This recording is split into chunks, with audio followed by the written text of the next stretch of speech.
ప్రజలందరూ కూడా మాకు రోడ్డు వేస్తారో ఈరో కలగా మిగిలిపోద్దేమో, మా తరతరాల నుంచి కూడా రోడ్డు లేకుండా మేము ఎన్నో అవస్థలు పడ్డాం, మాకు కలగా మిగిలిపోద్దని చెప్పేసి వాళ్ళ పడ్డ మనోవేదన నేను ఎన్నోసార్లు చూశాను.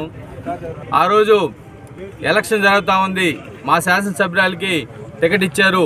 నెలవల సుబ్రహ్మణ్యం గారు, విజయన్న గారు అందరూ కూడా సారథ్యంలో కాన్స్టిట్యున్సీలో ఎలక్షన్ జరుగుతూ ఉంది. కమ్మారపాలెం అందరూ కూడా మేము ఎలక్షన్ రాము బాయ్కాట్ చేసి వారు అక్కడ ఉంటే మా నెలవల సుబ్రహ్మణ్యం గారు అదేవిధంగా విజయన్న గారు మేమందరం కూడా పోయి మన ప్రభుత్వం రావడం 2024లో మన ప్రభుత్వం వస్తుంది, మన ప్రభుత్వం రావడం మీకు రోడ్డు వేయిస్తామని చెప్పి ఆ రోజు మాట ఇవ్వడం జరిగింది. మేము కూడా ఇంత త్వరగా అవుతుందని చెప్పి మేము కూడా కల్లా కూడా ఊహించలేదు. కానీ నెలవల సుబ్రహ్మణ్యం గారు మాట ఇస్తే మాట కట్టుబడి ఉంటాడనే దానికి నిదర్శనమే ఇదని చెప్పి నేను తెలియజేస్తా ఉన్నాను.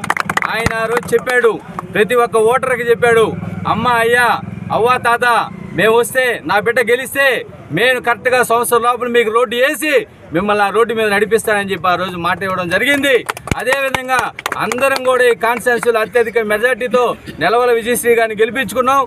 ఆయన కలెక్టర్ ప్రోగ్రాం లేకపోయినా కానీ కలెక్టర్ ప్రోగ్రాంని సృష్టించి విన్నవాళ్ళ గ్రామానికి రప్పించి రోడ్డుని 4,30,00,000 రూపాయలకి శాంక్షన్ చేయించి మా కమ్మవారిపాలెం ప్రజలు కళని నెరవేర్చిన నెలవల సుబ్రహ్మణ్యం గారికి, అదేవిధంగా వాళ్ళ కుమార్తె నెలవల విజయశ్రీ గారికి, మీ కమ్మవారిపాలెం విన్నమాల అందరు ప్రజలందరూ కూడా మీకు కలకాలం రుణపడి ఉంటామని చెప్పి తెలియజేస్తూ ఉన్నాను.